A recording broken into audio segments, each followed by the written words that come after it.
నమస్కారం. ఈటీవీ 360కి స్వాగతం. ముందుగా ప్రధానాంశాలు.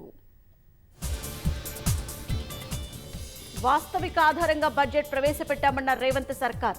ప్రజలపై భారం మోపకుండా ఆదాయ వనరులను పెంచుకుంటామని స్పష్టీకరణ.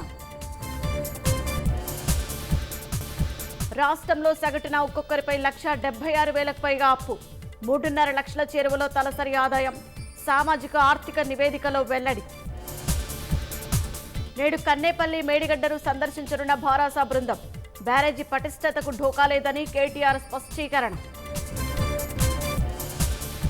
ఉత్తర పశ్చిమ భారత్లో భారీ వర్షాలు. ఉత్తరాఖండ్, మహారాష్ట్రలో బీభత్సం. పుణేలో 4 మృతి. కార్గిల్ యుద్ధం ముగిసి నేటికి 25 ఏళ్లు. దేశవ్యాప్తంగా విజయోత్సవాలు. లద్దాఖ్లో పాల్గొనున్న ప్రధాని మోదీ. నేటి నుంచి ప్యారిస్ ఒలింపిక్స్ క్రీడలు. సెన్ నదిపై ప్రారంభోత్సవం. పాల్గొననున్న 10,500 మంది క్రీడాకారులు.